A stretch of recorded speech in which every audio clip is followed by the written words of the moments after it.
기도드리겠습니다.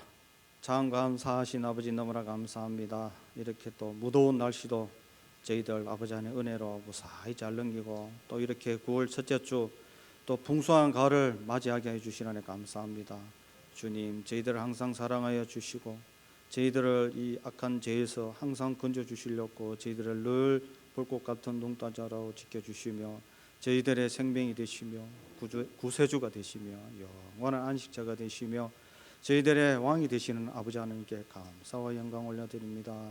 아버지 하나님, 저희들 한 주간 살면서 너무나도 많은 죄를 짓고 살아왔습니다. 어떠한 죄를 지었는지도 모릅니다. 주님, 이 시간을 통하여서 저희들 회개합니다. 부디 용서하여 주시옵소서.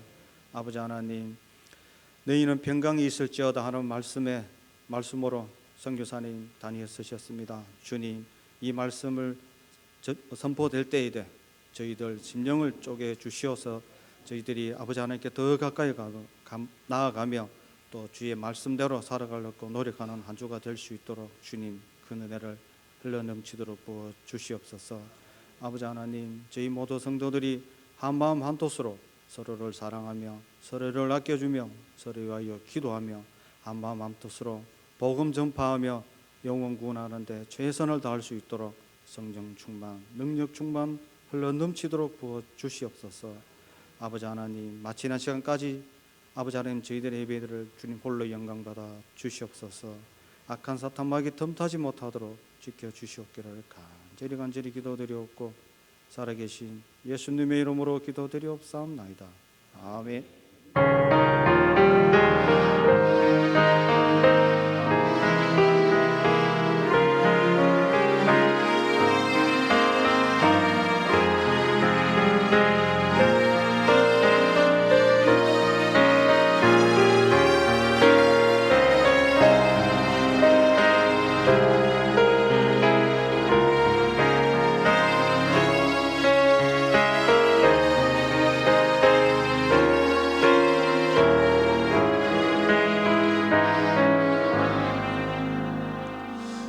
하나님의 말씀 보도록 하겠습니다. 요한복음 20장입니다. 우리 19절에서 23절에 있는 말씀입니다. 신약 성경 184면 정도 보면 있습니다. 우리 짧아서 우리 한 목소리로 같이 한번 읽도록 하겠습니다. 읽겠습니다. 이날 곧 안식구 첫날 저녁 때에 제자들이 유대인들을 두려워하여 모인 곳의 문들을 닫았더니 예수께서 오사 가운데 서서 이르시되 너희에게 평강이 있을지어다. 이 말씀을 하시고 손과 옆구리를 보이시니 제자들이 주를 보고 기뻐하더라. 예수께서 또 이르시되 너희에게 평강이 있을지어다. 아버지께서 나를 보내신 것 같이 나도 너희를 보내노라.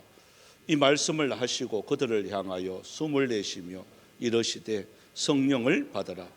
너희가 누구의 죄든지 사하면 사하여 질 것이요 누구의 죄든지 그대로 두면 그대로 있으리라 하시니라.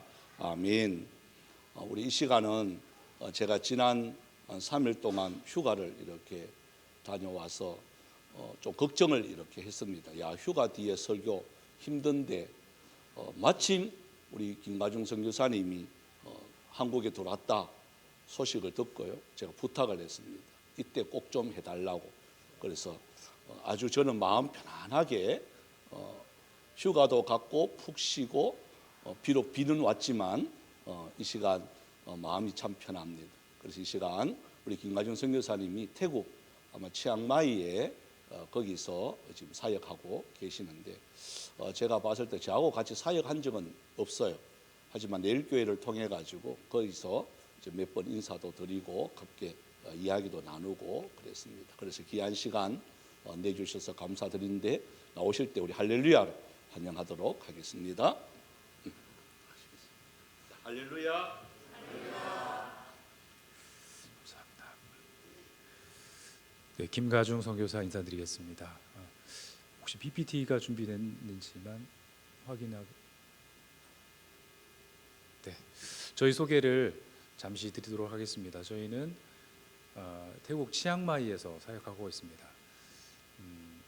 네, 사진을 보시면서 말씀을 이어가도록 하겠습니다. 오늘은 그 설교라고 주보에 나와 있지만 선교 보고식으로 이 시간을 진행할 것을 이해해 주시면 좋겠습니다. 저희가 선교사니까 할 수 있는 게 이제 선교지 이야기가 전부인 것 같습니다. 또 여러분들도 그것을 통해서 하나님께서 열방 가운데서 어떻게 일하시고 계시는지 들을 수 있는 좋은 기회가 될 수 있습니다. 그래서 선교 보고 위주로 말씀을 전할 때에 그럼에도 불구하고 여러분 가운데 임하시는 그 하나님의 은혜가 개인별로 꼭 있기를 간절히 기도합니다. 네. 제 아내가 같이 참여했고요. 저희 두 아들이 있는 두 자녀가 있는데 남자 아이는 이제 군대에 가서 두 달째 생활을 하고 있습니다. 그리고 딸 아이는 이번에 고등학교를 졸업하고 이제 한국 대학 수시를 준비하고 있습니다. 저희가 처음부터 태국에 간 것은 아니었고요. 오래전에 중국에 있는 소수민족 티벳 여러분 들어보셨죠? 그 고산에 사는 티벳 민족을 대상으로 섬기기 위해서 저희들이 2009년 처음으로 이제 중국 안에 있는 티벳 지역으로 들어가서 사역을 먼저 했습니다. 그래서 티베트어를 배우고 티베트 사람들의 복음을 전하다가 2013년 그러니까 현재 중국의 이제 리더죠 시진핑이 이제 올라오면서 그 다음에 바로 저희들이 추방을 당했습니다. 그래서 2013년 1년 동안 한국에 머물다가 2014년도에 지금 있는 태국 치앙마이로 이동을 했습니다. 거의 약 태국에서의 시간은 10년 정도가 되고 있습니다. 오늘 그 예배당이 들어오는데요. 그 보니까 준비 찬양 때부터 벌써 은혜가 임하더라고요. 예배 시작하기도 전에 여러분들은 충만한 은혜를 경험하고 이렇게 예배 안으로 들어오셨습니다. 오늘 말씀 보면 이제 예수님께서 부활하시고 제자들이 처음으로 이렇게 다 같이 모여 있는 그 공간에 나타나시는 장면이 나옵니다. 근데 제자들의 지금 상태가 어떠한지를 오늘 말씀을 좀 설명하고 있는데 그거 간단히 볼게요. 길게 안 보겠습니다. 19절 보니까 이날 곧 안식 후 첫날 저녁 때, 안식 후 첫날이라고 하면 어느 날이죠? 월화수목금토로 따지면 안식 후 첫날이니까 안식일이 토요일이고 그 첫날이니까 주일이 되겠죠. 그러니까 이 제자들이 주일날 저녁에 모인 겁니다. 예배하려고 모였겠죠. 그런데 재미있는 것은 제자들이 유대인을 두려워하여 모인 곳의 문들을 닫았더니, 닫았다라고 되어 있는데 사실 정확히 말하면 잠궜더니 이런 뜻입니다. 문을 잠궜답니다. 혹시라도 유대인들이 자기들을 찾고 자기들을 마치 예수님을 죽이듯이 그렇게 죽이지 않을까 두려움에 가득 찬 마음으로 모이긴 했지만 문을 닫아놓고 있었습니다. 잠그고 있었습니다. 그들의 마음을 한번 상상을 해보시겠어요? 예수님을 잃어버린 제자들의 마음을 한번 잠깐 상상을 해볼까요? 무슨 마음들이 그 안에 있을까요? 오늘 말씀에 나와 있는 것처럼 이제 두려움이 있겠죠. 두려움. 우리도 죽지 않을까? 두려움. 그리고 제가 볼 때는 이들이 3년 이상 따랐던 스승이잖아요. 그리고 그들이 사랑했고 믿었던 예수님이잖아요. 하나님이시잖아요. 근데 그 하나님이 예상치 못하는 모양으로 죽음을 당하셨습니다. 그러니까 충격이 있겠고요. 또는 상실감도 있겠고요. 이제는 어떡하지 하는 절망감이 있겠고요. 미래에 대한 암담함, 복잡한 마음들이 이제 가득 차 있을 그 시기에 그때 예수님이 오늘 재미있는 말씀이 19절 중반부에 보면 모인 곳의 문들을 닫았더니 하면서 예수께서 오사, 다른 말로 하면 예수께서 들어오사. 여기가 이제 제자들이 모인 공간이라고 하면 문을 어째든지 창문도 잠그고요, 커튼도 닫고 대문도 잠그고 저문 출입문도 잠그고 했음에도 불구하고 예수님이 오사. 어떻게 오신 건가요? 예수님이 자물쇠로 문을 따서 오셨을까요? 그거 아니겠죠. 예수님, 부활하신 예수님께서 신비로운 방법으로 이 공간을 안으로 들어오신 겁니다. 다시 말하면 제자들이 두려움에 떨고 있는 그 상황 한가운데로 들어오신 겁니다. 우리에게 적용하면 우리가 처한 이 상황 한가운데로 예수님이 들어오시는 겁니다. 내가 걱정하고 붙들고 고민하고 싸매고 슬퍼하고 좌절하고 넘어져 있는 그 상황 한가운데로 지금 예수님이 들어오신 겁니다. 그리고 계속 말씀하시기를 가운데 서서 이르시되, 그리고 그 한가운데에 서서 두려움 가운데 있는 제자들을 향하여 이렇게 이르십니다. 19절 마지막에 한번 같이 읽을까요? 예수님이 하신 말씀만 같이 읽겠습니다. 시작. 너희에게 평강이 있을지어다. 너희에게 평강이 있을지어다. 이 말씀은 우리말로 하면 안녕하냐. 예수님이 이제 존댓말을 쓰지 않겠죠. 안녕하냐. 이런 동일한 의미의 히브리어입니다. 그런데 히브리어는 기원의 의미를 갖고 있습니다. 너희에게 평강이 있길 바란다. 기원의 의미를 갖고 있습니다. 어째 보면 예수님은 늘상 하는 그 인사말을 했을지도 모릅니다. 그러나 이 상황에서의 그 인사말은, 이 상황에서의 그 단 한마디는 제자들의 삶을 바꾸는 말이었습니다. 제자들의 삶을 바꾸는 말이에요. 그리고 이 말씀이 한 번만 이어지지 않고요, 21절에도 예수님께서 또 이르십니다. 너희에게 평강이 있을지어다. 한 번 더 강조하십니다. 그러므로 이때 하신 이 인사말은 단순히 안부를 묻는 차원의 인사말이 아니었고, 정말로 이 제자들에게 예수님이 주시고자 하셨던 진짜의 것입니다. 그것이 무엇이었을까요? 평강이었습니다. 평강. 오늘을 이기는 그 힘, 우리가 이 시대에서 이 시대를 이기고 하나님의 자녀로 살 수 있는 그 내면의 힘, 그것이 평강이라고 믿습니다. 평강. 하늘로부터, 아까 찬양 가운데서 하늘 위에서 내려오는 그 평강이 우리를 충만하게 감쌀 때 우리는 비로소 이 세상에 맞서서 이 세상을 이겨나갈 힘을 얻게 됩니다.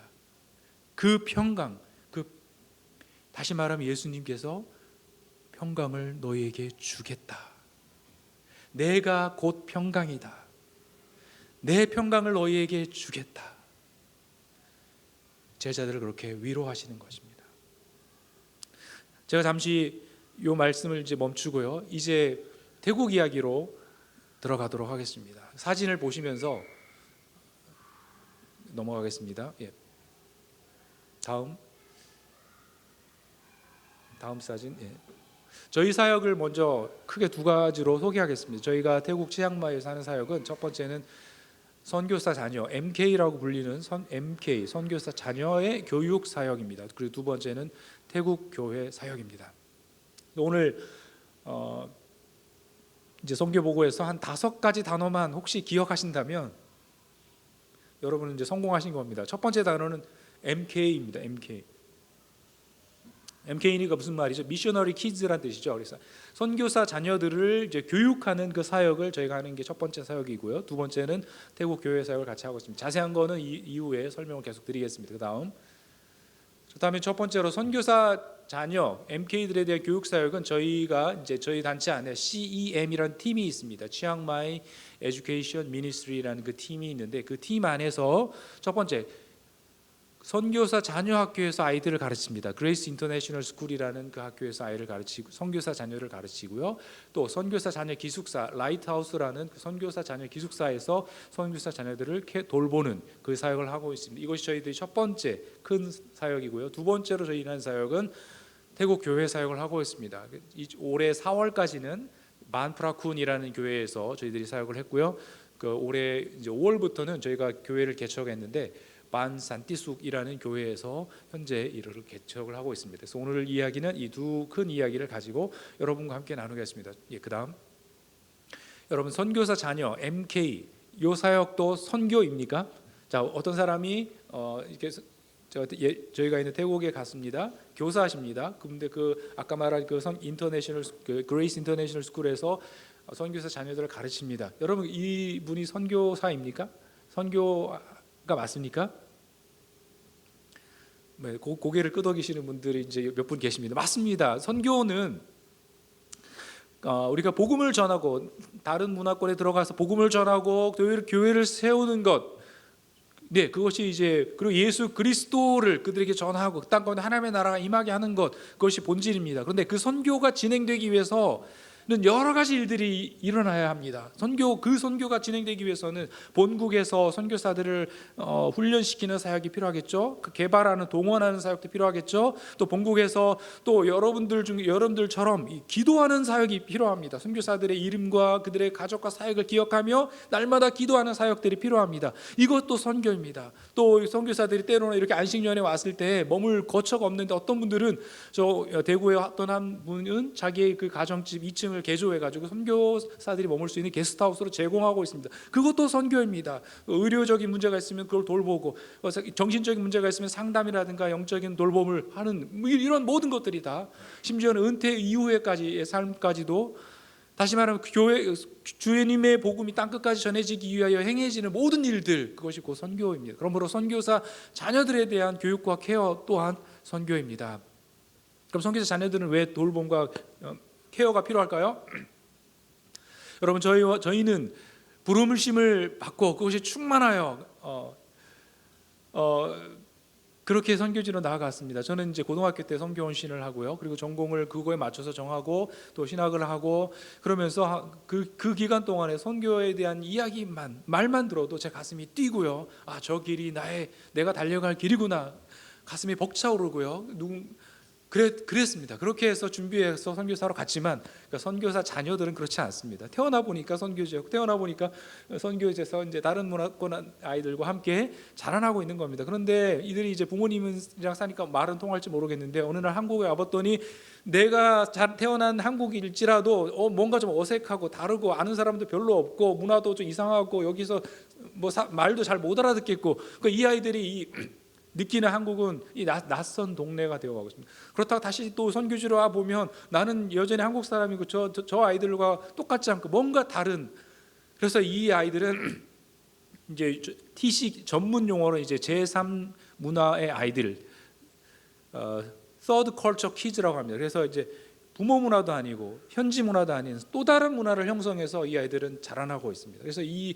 그래서 아이들 중에 가장 큰 혼란은 이제 정체성의 혼란입니다. 내가 누군지 모르는 겁니다. 내가 한국 사람 맞나? 내가 누구지?라는 정체성의 혼란을 겪고, 그러다 보면 이제 또 교육적인 대안도 힘들 때가 많습니다. 중국에 가서 학교를 가르치게 되면 공산주의에 입각한 유물론 사상을 애들이 배우게 됩니다. 그러니까 점점점 어떤 아이들은 심각한 아이들은 고등학교 때 시절에 신앙을 떠나는 아이도 생깁니다. 실제로. 또 태국 같은 불교 나라에서는 여러분 초등학교에 가면 불교를 열심히 가르칩니다. 불교 활동에 열심히 참여해야 합니다. 국왕을 숭배하도록 가르칩니다. 그러니까 그 아이들이 점점 국왕을 숭배하는 아이, 불교를 추앙하는 아이들로 성장하게 되겠죠. 그 옆에 사회주의, 캄보디아, 라오스, 미얀마, 베트남, 이 사회주의 국가도 마찬가지죠. 그러니까 인도, 힌두교의 중동권의 무슬림들, 이 아이들이 이제 교육의 문제가 이 현실적인 문제입니다.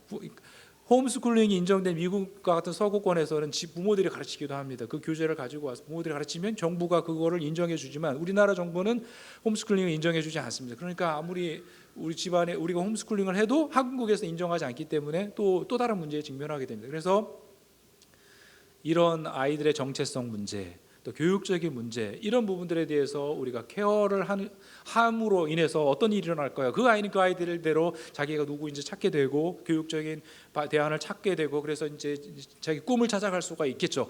동시에 선교사 그들의 부모들은 선교지에 남아서 끝까지 선교를 이어갈 수가 있습니다.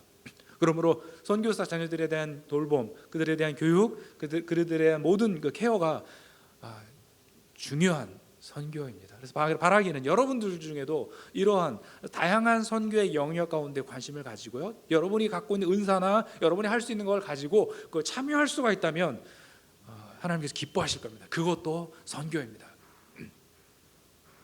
그 다음 사진을 볼까요? 좀 빨리 넘어가겠습니다. 그래서 저희가 그레이스 인터내셔널 스쿨이라는 사진에 보면 아주 멋있는 학교가 있는데요. 저 학교를 저희가 속한 단체와 다른 4개 단체가 연합해서 한 25년 전에 세웠습니다. 그래서 지금 한 500여 명 정도가 유치원부터 고3까지 500여 명 정도가 다니는 큰 학교로 성장해 있는데요. 저기에서 가르치는 모든 선생님들은 다 무보수 선교사입니다. 저희가 급여를 따로 주지 않고요. 모두 본국에서 후원을 받아서 와서 자비로 가르치는 선교사입니다. 그러다 보니까 이제 학비를 저렴하게 유지할 수 있고요. 운영을 저렴하게 할 수가 있습니다. 이 학교는 수년 전에 이제 태국 공동체하고 이제 소송이 붙었습니다. 그래서 그 부지 우리가 샀는데 그 부지가 사선 안 될 걸 샀다라는 그 소송이 붙어서 결국은 대법원까지 가서 패소했습니다. 그래서 새롭게 어쩔 수 없이 이제 이동해서 새로 지은 건물이라 저렇게 굉장히 삐까번쩍합니다. 사실은 계속 건축이 진행되고 있습니다. 저 뒤로 허벌판의 건축이 계속 진행되고 있습니다. 이 학교의 제1 사명은 MK들을 가르치는 겁니다. 그래서 80%의 학생들이 MK이고요. 나머지 20%는 태국 현지인들 또는 믿지 않는 사람들에게 문을 열어두어서 복음의 전파의 길로 하고 있습니다. 계속 넘어가겠습니다. 저희 팀에 이제 한 분이신데요. 20년 정도 가르치신 분입니다. 초등학교 교장 선생님으로 가르치고 있는 영국분 캐롤이라는 분입니다. 그다음 선교사 자녀학교. 그다음 여기는 이제 기숙사입니다. 기숙사는 큰 기숙사는 아닙니다. 아주 작은 기숙사인데요. 저 아이들의 부모들은 이제 미얀마, 라오스, 베트남, 중국, 스리랑카 또는 태국의 다른 지역에서 사역하시는 분들인데 그 아이들을 보내놓고 학교에 다니게 하고 여 기숙사에서 생활하게 합니다. 그럼 저희들이 그 아이들을 이제 케어하는 겁니다.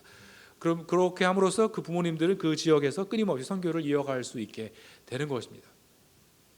이들이 학교를 졸업하기까지 안전하고 복음 자리를 제공하는 것이 또한 저희들의 사명이고요. 여기에 아이들과 상주하면서 사역하시는 선교사님 부부가 계십니다. 그 선교사님 부부는 자기 아이들을 데리고 그 아이 살면서 그 아이들 하나하나씩 케어를 하고 있고요. 또 이제 필요한 인력들이 있는데 그것이 굉장히 쉽지 않은 사역이거든요. 다른 아이들과 함께 24시간 내내 한 공간에 사는 것이 쉽지 않기 때문에 누군가가 이제 도와주는 스태프들이 필요한데 저희들이 이런 필요를 여전히 가지고 있습니다. 그다음 저희 이 팀 CEM이라는 그 팀의 모습들입니다. 그다음 저희 팀이 많이 줄었습니다. 코로나를 지나면서 사람들이 많이 빠져나갔습니다.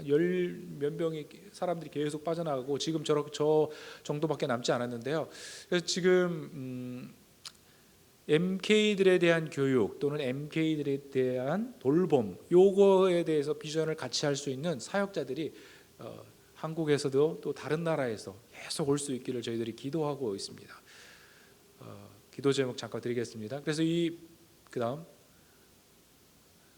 더 많은 선교사 자녀 학교 선생님들이 필요합니다. 선교사 자녀 기숙사에서 사역을 도울 스태프들이 필요하고요. 선교사 자녀 학교가 건축 중인데 많은 예산이 더 필요합니다.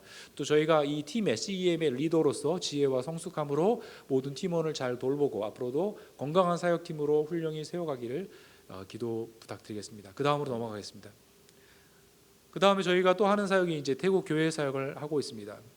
말씀드렸듯이요, 저희는 중국에서 이제 티벳 사역을 하다가 추방이 되었고요. 그 다음에 이제 10년 전에 태국으로 갔는데 태국으로 가서 바로 태국 사역을 한 건 아닙니다. 태국에 가서 초창기에는 중국어로 하는 사역을 했습니다. 중국어로 선교 훈련을 했습니다. 중국 사람들을 선교사 훈련을 가르쳐서 그 사람들이 선교사로 파송되는 그 일을 선교사 훈련 사역을 한동안 했는데요.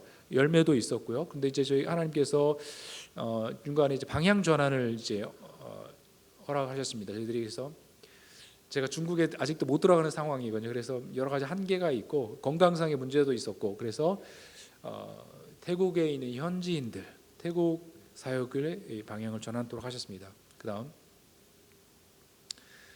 저희들이 첫 번째로 이제 사역했던 교회가 이제 반 프라쿤이라는 교회입니다. 이제 이 뜻은 반은 집이란 뜻입니다. 집. 프라쿤 하면 은혜라는 뜻입니다. 그래서 은혜의 집 교회입니다. 이 보면 여러분의 그 왼쪽이죠. 여러분의 오른쪽에 보면 집이 두 채가 있는데 그 중에서 이렇게 일자 지붕으로 되어 있는 그 건물이 새로 이제 지은 건물입니다. 원래는 그 앞에 집이 있었는데요. 그 집을 허물고 그 뒤에다가 조그만한 집을 지었습니다. 그 안에서 아직 그 완공이 취해되지 않았지만 창문도 없고 아무것도 없지만 예배를 드렸던 그 사진이 있습니다. 그다음 저희 설교도 하고요, 나눔도 하고요. 그다음 많이 부흥했죠. 상당히 많이 부흥했습니다. 저렇게 소그룹도 나누고요. 그다음 자, 근데 이 교회를 제가 말씀드리고 있는 것은 저희 쿤넝이라는 그 여자분이 계시는데요. 이분이 평화의 사람입니다. 평화의 사람. 우리가 이제 교회를 개척할 때, 타문화에서 교회를 개척할 때 중요한 그 요소가 하나 있는데요. 이 선교사가 직접 복음을 전해서 믿게 하고 그 사람을 통해서 교회를 세우는 데는 상당한 많은 도전이 있습니다. 시간도 많이 오래 걸리고요. 힘들고 효과적이지 않습니다. 그러면 어떤 방법이 효과적이냐? 중간에 누군가가 있어야 됩니다. 평화의 사람이라는 사람이 있어야 됩니다. Peace, person of peace라는, 그래서 이 사람이 있는데 이 사람은 누굽니까? 현지인입니다. 그 자리에서 태어나서 자라난 현지인이고 그쪽 상황을 제일 잘 아는 사람이고요. 이 사람이 사람과 사람 사이의 관계를 연결해 줄 수 있는 사람이고요. 선교사와 현지인들과의 그 다리가 되어 줄 사람이고요. 근데 바로 이 사람이 이제 그 평화의 사람이었습니다. 이분은 아까 그 집이 아버지 집입니다. 그 아버지 때부터 쭉 그 집에서 살았던 사람인데요. 예수님을 믿었고요. 그리고 그 마을에 대한 그 부담감, 그 마을을 전도하고자 하는 부담감이 있었고요. 원래 다니던 교회를 떠나서 저희 다른 한 선교사, 여자 선교사님과 함께 그곳에서 교회를 시작하셨습니다. 그 교회라기보다 처음에는 아이들 데리고 방과후 학습하고 영어 가르치고 뭐 만들기 활동하는 것으로 토요 모임을 시작하다가 주일에 모임을 시작하자 해가지고 조금씩 사람들이 모이고, 그리고 어느 순간에는 이제 그 집을 허물고 뒤에다가 새로 공간을 짓자 해가지고 저희들이 십시일반해서 그 건물을 지어서 지금처럼 그 동네 사람들이 그 교회로 오는 겁니다. 여러분, 이 일이 굉장히 쉬운 것 같죠? 근데 태국이란 문화권에서는요, 놀라운 일입니다. 여러분, 태국의 95%가 타이족입니다. 다시 말해 태국 인구가 한 7천만 명 되거든요. 그 중에 한 95%가 주종족 타이족입니다. 타이족의 종교는 무엇일까요? 불교죠. 태국은 불교의 나라라고 잘 알려 있죠. 타이족의 종교는 불교입니다. 이들은 어렸을 때부터 열심히 절에 가는 것이 마치 버릇처럼 되어 있고요. 학교에서 불교를 가르치고요. 학교에서 의무적으로 불교 활동에 참여하게 돼서 점점점 불교도로 살아갑니다. 불교도가 아니면 태국인이 아니다, 이런 사고방식을 갖고 있는 사람입니다. 그런데 이들이 예수님 믿고 교회로 발걸음을 옮긴다는 것, 이것은 기적과 같은 것입니다. 근데 이 일이 가능했던 일은 저 person of peace, 저 쿤넝이 부담을 가지고 기도하고 선교사가 알지 못하는 그 문화의 간격을 뛰어넘게 도와주고요. 일이 있을 때마다 사람과 사이의 다리가 되어주고요. 사람을 모아주고요. 이장이라는 사람이 이장과 만나서 모든 것이 가능하도록 허락을 받게 해주고, 그러다 보니까 마을 사람 3년이 지나고요, 4년이 지나면서 한두 사람 모이기 시작했고요. 얼마 전에 세례받는 사람도 생겨났고요. 드디어 이게 그 마을에 지역 사회에 뿌리를 내리는 교회가 되었습니다. 근데 여기에 이제 또 하나님께서 힌카오 수라는 사역자를 또 보내주셨습니다. 이분은 이제 원래 서로 아는 지인이었는데요. 이 힌카오라는 분이 신학을 하고 있는 신학생입니다. 나이는 좀 있지만 여전히 신학을 하고 있고요.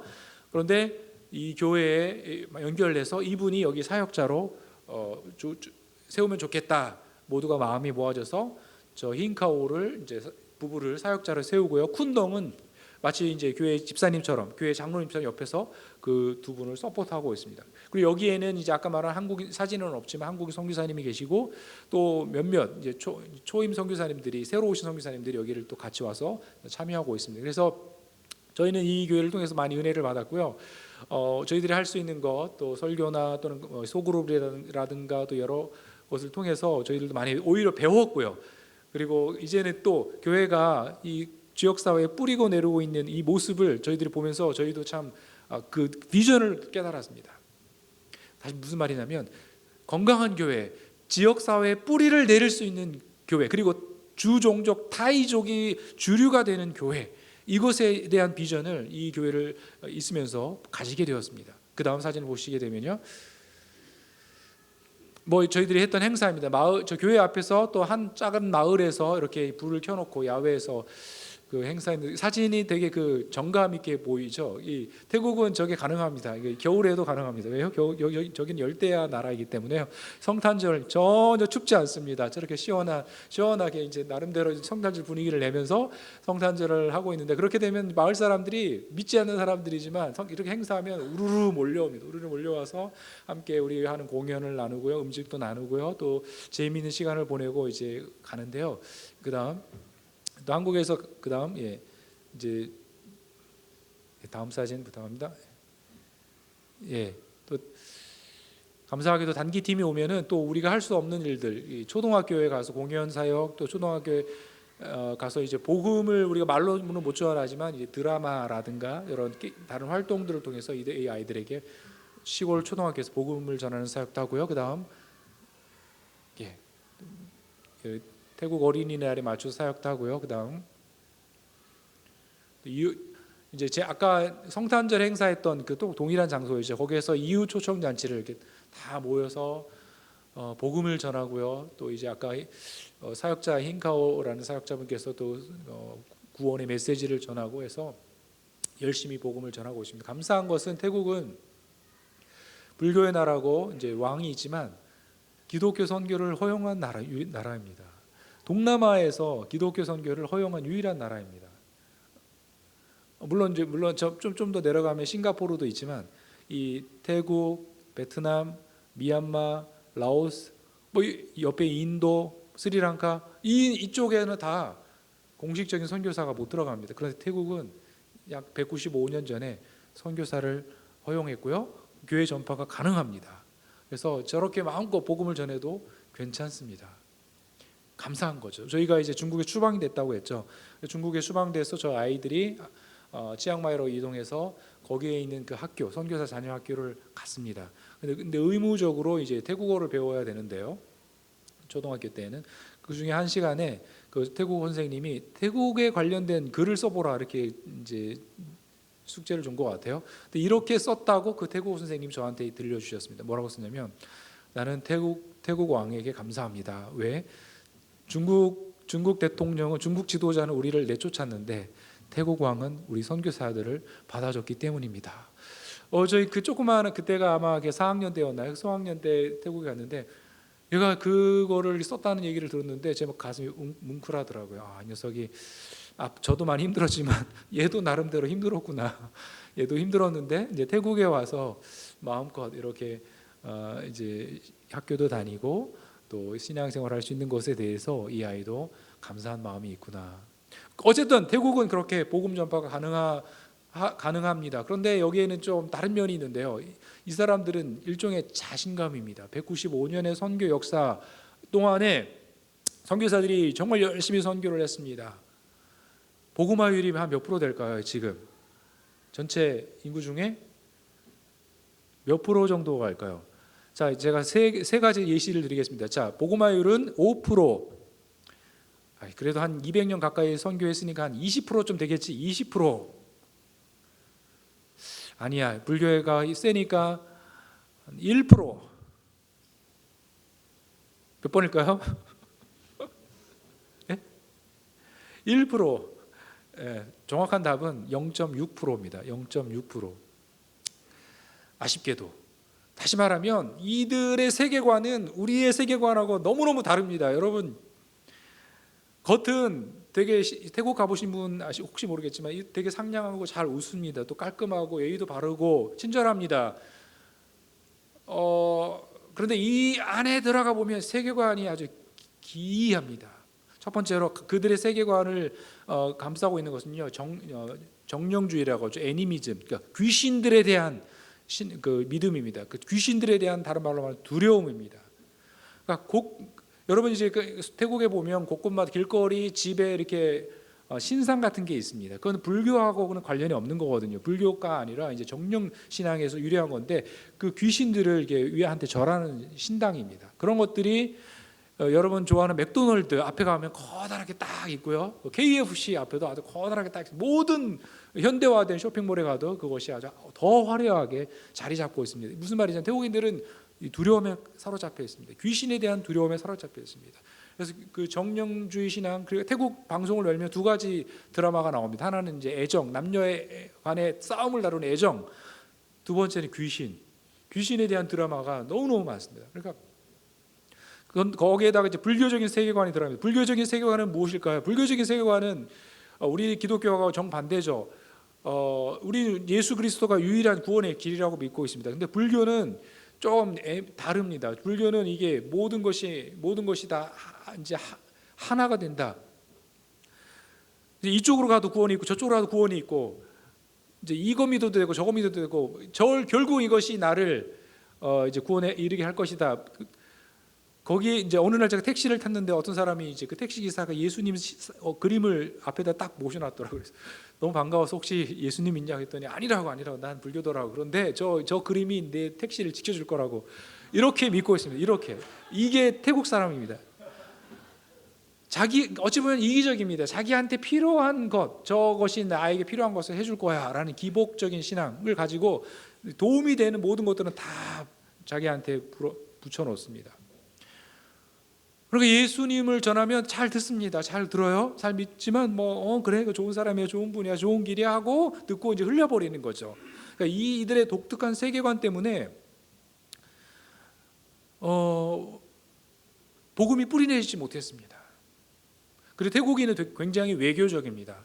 태국 사람, 이 말이 무슨 말이냐면 어느 한쪽으로 강경하게 쏠리지 않습니다. 이렇게 있다가 이 바람이 이쪽으로 불면 이렇게 흔들리기도 하고, 바람이 이쪽에서 불면 이쪽으로 흔들리기도 하고. 그래서 태국이 이제 유일하게 동남아시아에서 왕이 이제 침략당하지 않고 왕이 여전히 존재하는 유일한 나라입니다. 일본이 미얀마를 칠 때 길 비켜달라 했을 때 그래 비켜주마 하고 그럼 비켜줬습니다. 고스란히 비켜줬죠. 그래서 미얀마로 가는 길을 닦고 철도로 닦고 콰이강의 다리라는 영화 보셨습니까? 그 다리도 닦고 그래서 미얀마를 가게 하고 그 나라에서는 전쟁이 일어나지 않게 만들었습니다. 이것이 일종의 외교술이거든요. 이쪽에 불면 이쪽으로 가고 저쪽으로 불면 저쪽으로 가고. 그렇게 그 사람들이 이제 200년 전에 복음을 받아들였지만, 그러나 그냥 듣고 또 선교사들이 주는 혜택만 받고, 그리고 여전히 그들의 마음 가운데는 이제 불교와 귀신에 대한 두려움으로 여전히 가득 차 있습니다. 그러한 태국 타이족이 95%, 나머지 5%는 소수민족입니다. 주로 산에 살고 있다고 해서 카렌족이라고도 부르고요, 산족이라고 부르고요. 대표적인 소수민족이 카렌족 또는 몽족, 리수족, 라오족. 저 남부로 쭉 가면 말레이시아랑 접경한 세계도 말레이족이 살고 있습니다. 이런 5%가 소수민족인데 대부분의 기독교는 바로 이 소수민족에서 나오고 있습니다. 교회가 이 소수민족이 집중되어 있다는 얘기죠. 그런데 아까 제가 보여드린 반프라쿤, 어떤 일이 일어나고 있다고 했습니까? 그 마을 토백이들, 타이족들입니다. 불교로 쪄들어 있는 사람들입니다. 귀신 숭배에 쪄들어 있는 사람들인데 그 마을에 한 사람이 예수님 믿고 헌신해서 자기 집을 내놓았고 선교사와 함께 복음을 전했더니 한 사람 한 사람 모여들기 시작하는데 거기에 타이족 교회가 세워지는 것입니다. 저는 이걸 보면서 비전을 봤습니다. 가능하다. 주종족 타이족이 예수님 믿고 그 교회가 또 그 지역 사회에 뿌리 내린다는 건 뭐예요? 거기에서 건강하게 계속적으로 성장해 나갈 수 있는 그것이 가능하다라는 비전을 저희가 품게 되었고요. 그래서 올해부터 저희는 이제 다른 교회를 개척하기로 결심했습니다. 그 다음 사진을 보면요, 새 교회를 개척하기로 했는데요. 그 다음 말씀드렸습니다. 200년 가까이 되는 태국 역사, 선교 역사 중에 복음화는 0.6%고요. 그 중에 주종족 타이족의 복음화율은 약 절반, 0.3%에 불과합니다. 많은 선교, 근데 여기에 큰 불균형이 있습니다. 큰 불균형. 많은 선교 노력이 태국에서 쏟아지고 있습니다. 여러분도 모르겠지만 많은 한국 교회도 단기 팀을 이제 꾸려서 태국을 가기도 합니다. 한국뿐만 아니라 미국 같은 다른 나라에서도 단기팀으로 이제 태국에 오기도 합니다. 그런데 그 많은 선교 노력이 제가 보니까 조금 불균형하게 쏟아지고 있습니다. 다시 말하면 교회가 이미 많이 세워져 있고 믿는 사람들이 이미 많은 산족 또는 소수 부족에 집중되고 있다라는 것이, 이것이 큰 불균형입니다. 이것은 상대적으로 그 주종족 타이족을 향한 선교 노력이 점점 소외되고 있습니다. 저희는 그래서 저희가 있는 동안에 주종족 타이족을 향한 선교 노력, 그것에 더 힘을 쏟아야 되겠다라는 그런 마음을 가지고, 그리고 이것이 가능하다라는 비전을 보았고, 그런 마음을 가지고 치앙마이 토박이들 타이족이 주가 되는 교회를 세우려고 합니다. 여러분, 이게 왜 중요합니까? 자, 어떤 타이족이 그래서 마음이 열려서 예수님 믿어야지 하고 교회를 한번 어렵게 찾아갔는데, 가서 보니까 다 카렌족이 앉아 있고요, 몽족이 앉아 있고요, 리수족이 앉아 있고요, 이렇게 소수민족들이 앉아 있으면 그 타이족은 무슨 느낌을 가질까요? 안타깝지만 이 사람들은 중국의 한족 것처럼 우월 의식이 있습니다. 내가 주종족인데 내가 어떻게 이 소수민족들 가운데서 있어, 이런 우월 의식을 가지고 있습니다. 그래서 거기 있지 못하고 나갑니다. 견디지 못합니다. 그럼 거꾸로 타이족 와봤더니 타이족이 주류가 되어 있는 교회라면 이 타이족이 거기에 정착할 수 있는 가능성이 커집니다. 저희들이 꿈꾸는 건 바로 그것입니다. 타이족들이 부담 없이 와서 정착할 수 있는, 그래서 그 땅 가운데 뿌리를 내릴 수 있는 그 토착적인 토박이 교회를 세우는 것이 저희들의 목표입니다. 그다음, 여기 저희는 저희 집입니다. 저 사진은 저희 집이고요. 저희 아내가 있고, 한 분은 저희 태국어 선생님입니다. 이름이 또라는데 쿤또라는 태국어 선생님인데, 그 태국어 선생님하고 저희 집에서부터 예배를 드리는 걸로 시작을 했습니다. 저희 딸도 같이 예배를 드리고 있고요. 그 이유는 따로 말씀드렸죠. 이 타이족 그들이 주류가 되는 교회를 세우기 위해서 전략이 좀 필요합니다. 지금처럼 교회당을 멋있게 짓고 십자가를 딱 세우면 이 산족들이 산에서 있다가 도시로 내려오고 이렇게 신앙생활할 때를 찾는데, 교회가 눈에 띄면 여기서 정착해야 되겠다, 이렇게 한두 사람 오게 되면 결국은 이제 그 사람이 또 친구를 데려오고 가족을 데려오고 그 교회는 이제 소수민족 교회가 됩니다. 그래서 저희들은 전략적으로 어떻게든지 지역 타이족이 쉽게 올 수 있는 환경을 만드는 데 초점을 맞추고 있습니다. 그다음, 이분이 이제 또입니다. 이분이 이제 저희가 기도 제목은 아까 말씀드렸듯이 평화의 사람이 되기를 바라는 것입니다. 평화의 사람이 왜 중요하다고요? 저희가 이렇게 이제 여기는 이제 한국이니까 제가 밖에 나가서 복음을 전하고 하는데 아무런 제약이 없습니다. 아무런 문화적인 제약이 없습니다. 그런데요, 저희가 아무리 태국어를 잘한다 하더라도 이 문화를 뛰어넘어서 그들의 마음 가운데 전달될 수 있는 언어로 뭔가를 전하는 데는 정말 한계가 있습니다. 그런데 그 일을 저분이 하실 수 있습니다. 그분이 평화의 사람이만 된다면 우리와 현지인과 중간에서 우리가 할 수 없는 많은 일들을 이분 통해서 일어나게 합니다. 사람들의 마음을 열고 그들을 발걸음 이고서 인도할 수 있고요, 공동체 안에서 이장과의 관계를 세울 수 있고요, 안 되는 것도 되게 하는 것, 바로 저분이 그 역할을 할 수 있기를 저희들이 기도하고 있습니다. 저분도 그 마음을 가지고 있습니다. 저분은 가족 가운데 유일한 대학교 때 선교사님을 통해서 복음을 들었고, 나중에 대학 졸업 후에 계기가 되어서 예수님을 믿었고 혼자 유일하게 믿고 있는 싱글 선생님 분이신데요. 그 가족 친척 중에 유일한 이제 신자입니다. 저희한테 3년여 정도 태국어를 계속 가르쳐주고 있고, 그 가족에 대한 전도의 부담들, 친척들에 대한 전도의 부담이 너무 커서 저희와 항상 나눴고 같이 기도했고, 기회가 되면 저희도 같이 가서 복음을 전하고 있습니다. 네, 그다음, 그래서 저희들의 교회 이름을 반 산티숙이라고 정했습니다. 산티숙은 평강, 평화라는 뜻입니다. 반이 뭐라고 했죠? 집. 그럼 이거는 반 산티숙은 평강의 집. 아까 첫 번째 교회 이름이 뭐라고 했죠? 반 프라쿤, 은혜의 집. 자, 은혜와 평강. 어제 많이 듣던 거 아닙니까? 사도 바울이 서신을 쓸 때 은혜와 평강이 너에게 있을지어다, 이렇게 문안했잖아요. 그래서 아까 그 첫 번째 교회는 이제 은혜의 집, 그 두 번째 교회는 평강의 집입니다. 다시 말하면 저희는 쌍둥이 교회처럼 이제 협력하기로 했습니다. 저희들이 그 교회에 있다가 떠났지만 이제 관계가 끝난 게 아니고 계속 협력의 관계를 이어갑니다. 기도할 것이고요, 모임 있으면 같이 와서 힘이 되어줄 거고요, 함께 교회가 세워지기 위해서 할 수 있는 협력을 이어갈 겁니다. 그래서 그런 마음을, 그런 비전을 갖고 거기는 이제 은혜의 집, 여기는 평강의 집이라고 이렇게 쌍둥이 교회를 세웠습니다. 아까 우리 전한 이 말씀, 저희들의 비전은 그것입니다. 예수 그리스도의 평강이 태국인들에게 흘러가기를, 이 교회가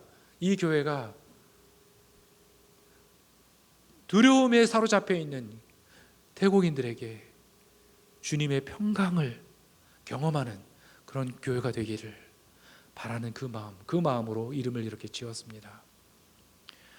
저것은 저희가 한국에 오기 전에 집에서만 모이니까 조금 여러 가지 제약이 좀 있었습니다. 사람 이제 외부에서 오는데도 제약이 있었고 환경이 이렇게 집이니까 아무래도 좀 제약이 있었고요. 그래서 센터를 만들어야 되겠다. 그래서 오기 전에 저 사진에 보이는 한 건물 한 칸을 저희들이 임대를 했습니다.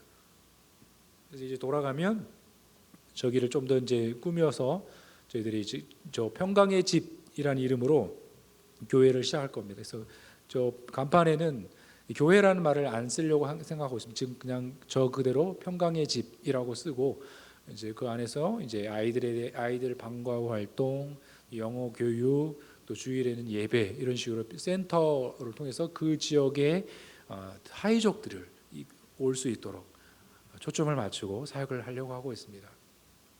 여러분 이 사역을 위해서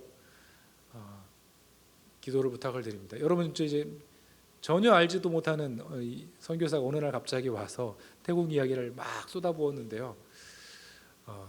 여러분 기억하신다면 이 반 산디숙 이 교회가 정말 예수님의 평강을 태국 사람들에게 마음껏 전하는 그런 교회가 될 수 있도록 기도를 해주셨으면 좋겠습니다. 그다음 이렇게 기도를 부탁을 드리겠습니다. 그다음 여기 이제 2층인데요. 그 건물이 3층 건물 중에 2층인데 저렇게 세팅을 하고 멈추고 지금 막 돌아왔습니다. 가게 되면 이제 몇 가지 더 이제 시설을 갖추고 이제 2층에서는 예배 공간, 1층에서는 이제 친교 또는 교육 이런 교제 다목적 공간으로 저희들이 사용하려고 하고 있습니다. 치앙마이에 있는 다른 동료 선교사님들이 십시일반에서 텔레비전하고 또 의자 등 필요한 물건들을 사주셨습니다. 하나님께서 또 다양한 방법으로 필요한 것들을 채워주시고 있어서 너무 감사합니다. 그다음 저희가 하나님만 바라보며 전도에 힘쓸 때 예비된 영혼 만나게 하소서. 저희들이 목표하는 종족이 주 종족 타이족입니다. 예수 믿는 사람이 0.3%에 불과합니다. 그러므로 없죠. 믿는 사람이 없습니다. 어떻게 해야 됩니까? 전도 외에는 길이 없습니다. 전도해야 됩니다. 전도하고 그들을 이끄는 것 외에는 저 교회가 부흥할 길이 없습니다. 함께할 타이족 동역자, 아까 말했죠. 평화의 사람, 평화의 사람이 될 만한 그 타이족 동역자를 붙여달라고 또 남은 교회 세팅을 도와주시고 10월 초에 저희들이 개척 감사 예배를 드리려고 기억하고 있습니다. 기도해 주시면 감사하겠고요.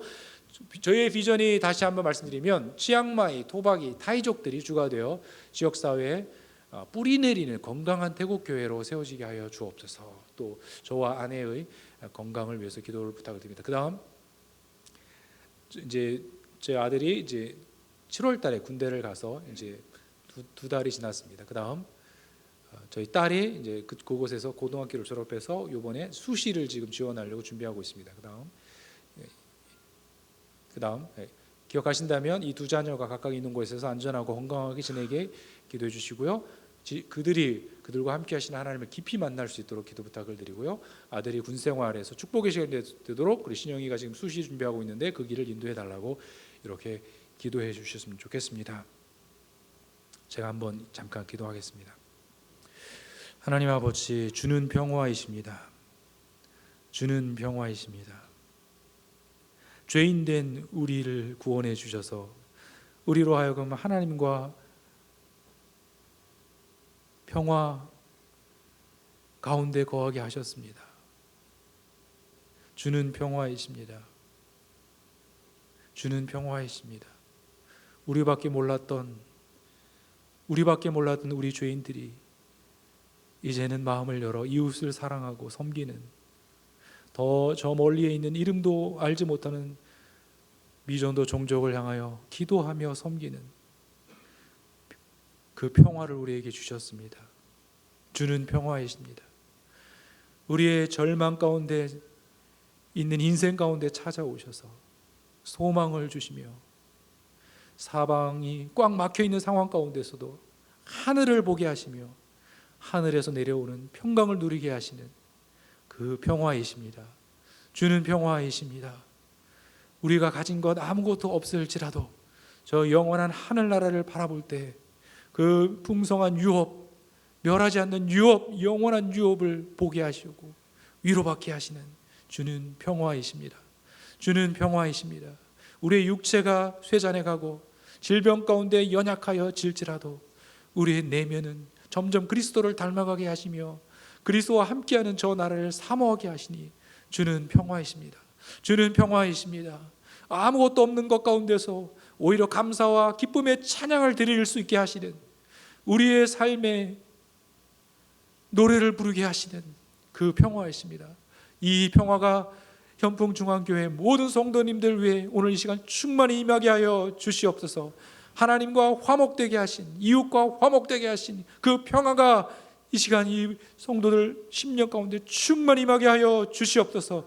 또한 우리의 세상과 화목하게 하신 그 평화를, 복음을 들고 미전도 종족 오지에 나가서 복음을 전하는 선교사들을 위하여 함께 기도하고 또 동역하는 그 평화의 발걸음을 현풍중앙교회 성도님들이 끝까지 기쁨으로 감당할 수 있도록 축복하여 주시옵소서. 우리들의 비전 가운데 함께하여 주옵소서. 치앙마이 토박이 타이족들이 평강의 지방으로 와 주님 위에 평강을 누리는 일들이 일어나게 하여 주시옵소서. 감사를 드리며 예수님의 이름으로 기도합니다. 아멘. 예, 귀한 우리 말씀도 감사를 드립니다. 주신 우리 말씀 우리가 생각하면서, 여러분 지금까지 이렇게 살아가는 것이 힘들었다고 생각하는 분들 은혜죠, 그죠? 항상 우리 이 찬양을 그래서 드렸으면 참 좋겠습니다. 내가 누려왔던 모든 것들, 원망하고 불평했는 것들 성교 이렇게 들어보면 얼마나 감사한가 이게 생각이 되었습니다. 이 찬양 드려봅시다.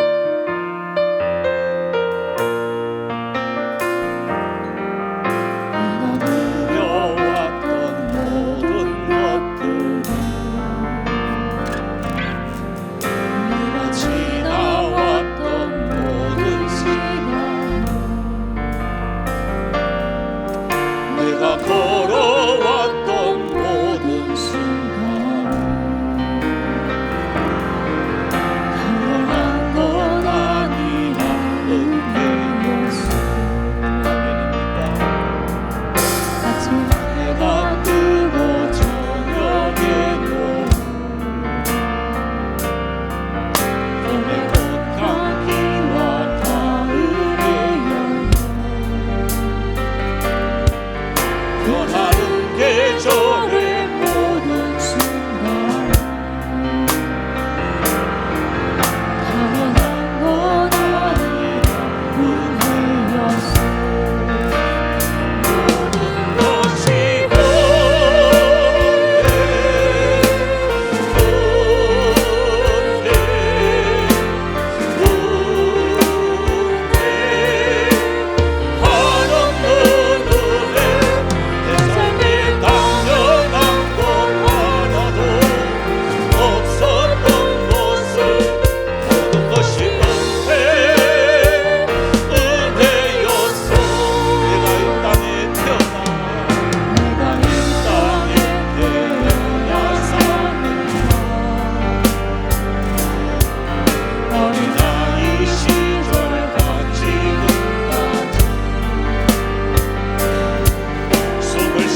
같이 한번 기도를 드립시다.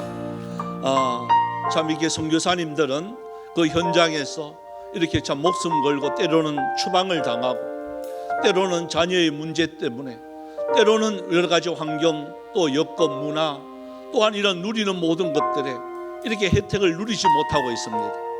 그런데 우리들은 이곳에서 얼마만큼 참 원망도 하고 피곤도 하고 때로는 바쁘고 여러 가지 사정도 있지만 그래도 그거보다는 낫지 않겠습니까? 하나님, 다시 한 번 더 하나님 은혜를 우리가 생각하기를 원합니다. 당연한 것 같았던 것들이 하나님께서 받은 은혜라는 사실들 다시 한 번 더 우리가 누릴 수 있는 이러한 감사가 넘칠 수 있는 우리 자신들이 되어지고 또 우리 또 선교사님 더욱더 힘을 낼 수 있도록 주님 긍휼을 베풀어 주시옵소서. 우리 다 같이 주의 이름 부르면서 통성으로 기도합니다. 주여 주여 주여. 살아계신 하나님 은혜와 사랑 감사합니다. 우리가 당연한 것처럼 이렇게 누렸던 모든 것들이 이렇게 아버지 선교사님의 이런 말씀을 들어보면 얼마나 은혜요, 또한 우리가 이 땅에 태어난 것이 얼마나 은혜요, 또한 내가 이렇게 살아가는 것이 얼마나 은혜로운지 하나님 은혜를 받은 우리들이 은혜를 누리는 우리들이 은혜를 베풀 수 있는 은혜도 있게 하여 주시옵소서. 섬김의 자세 허락하여 주시옵소서. 주며 나누시며 베풀어가는 아름다운 삶 잘 살아갈 수 있는 우리 여기 모인 하나님의 사람들이 다 되어줄 수 있도록 도와주시옵소서. 우리 또 선교사님 주님의 태국에서 문화가 다릅니다. 언어가 다릅니다. 여러 가지 환경 문제들이 다릅니다. 그러나 그곳에서 하나님의 나라를 위해서 이렇게 힘쓰며 일쓰고 있습니다. 하나님 아버지여 긍휼을 베풀어 주옵시고 힘을 내게 하여 주시옵시고 아버지 하나님께서 우리에게 베풀어 주신 그 놀라운 은혜 마음껏 참 누리며 베풀 때에 주님 자원하는 심령과 솟아나는 기쁨으로 할 때에 주여 놀라운 역사하신들이 그 현장에서 일어나게 하여 주옵시고 아버지 이 타이족을 통하여서 하나님 태국이 하나님의 나라가 되어지길 원합니다. 우리나라도 이렇게 아버지 유교가 심했던 나라가 복음화가 된 것처럼 하나님의 그 태국도 하나님의 나라가 되어줄 수 있는 은혜가 있게 하여 주시옵소서.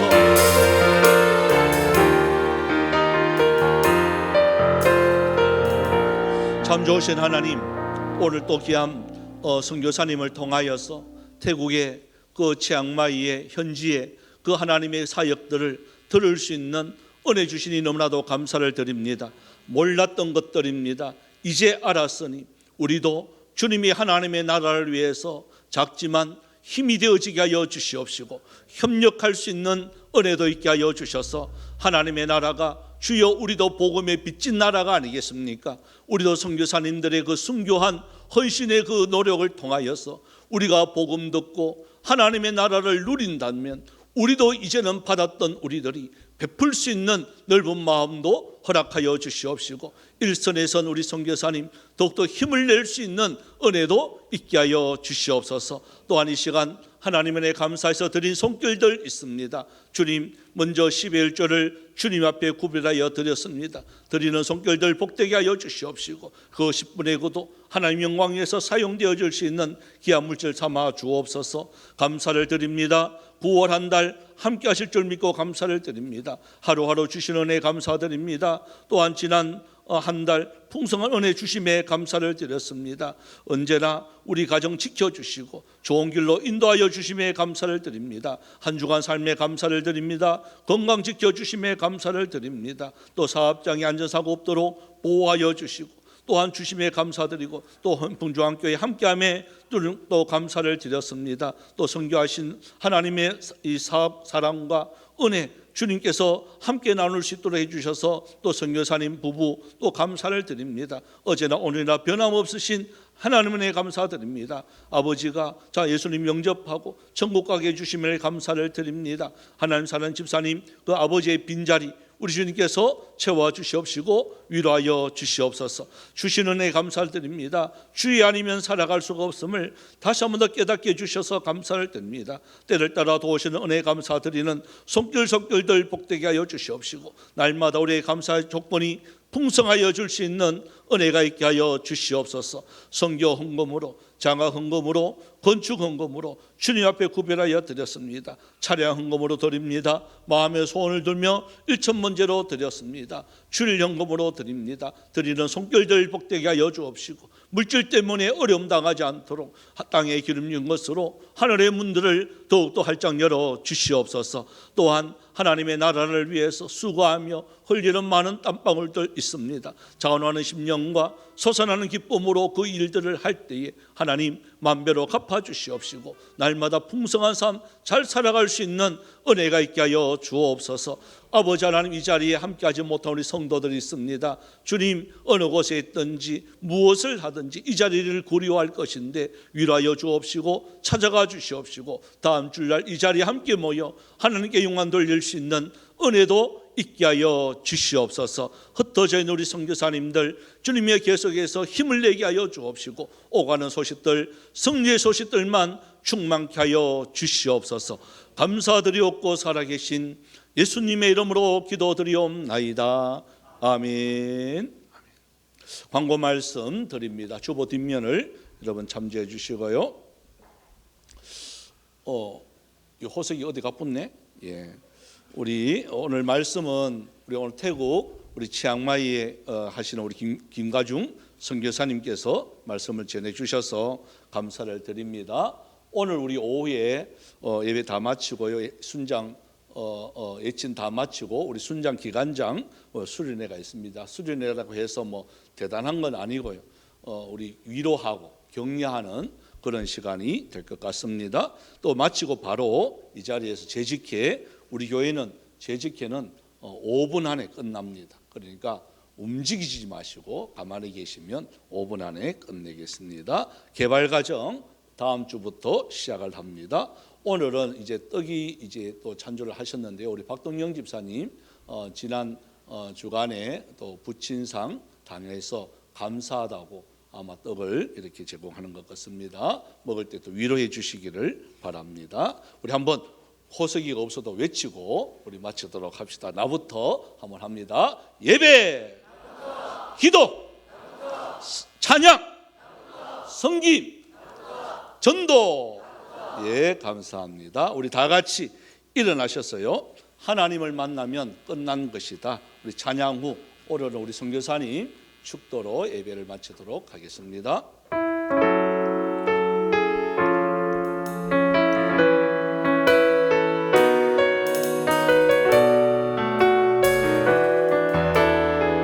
모든 것이 끝났다고 말하는, 모든 것이 끝났다고 말하는 사람들의 말을 듣지 말아라. 하나님은 아직도 너에게서 시선을 떼지 않았다. 세상에서 답을 찾지 말아라. 사람들을 의지하지 말아라. 너의 모든 문제는 하나님만이 해결할 수만 있다. 기도를 쉬지 마라. 사랑을 멈추지 마라.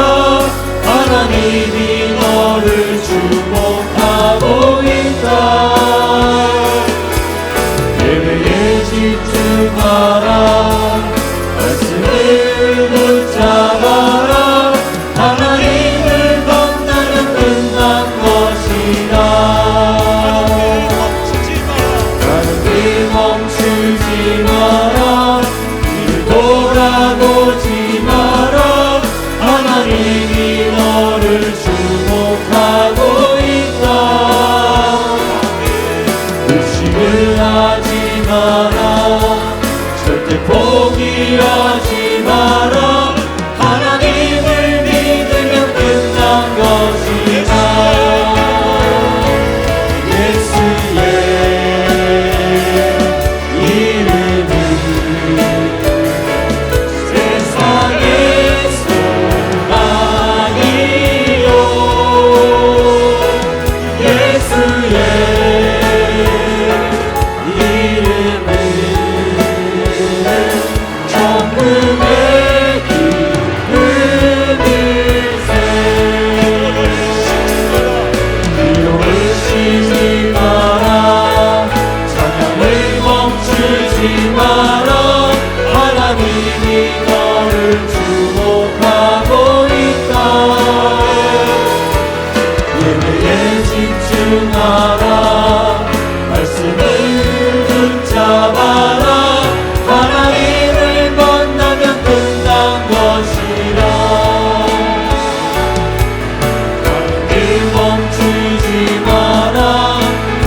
우리 주 예수 그리스도의 은혜와 평강이, 하나님 아버지의 충만하신 사랑이,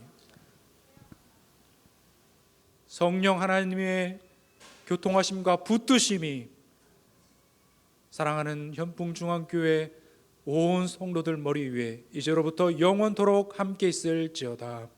아멘.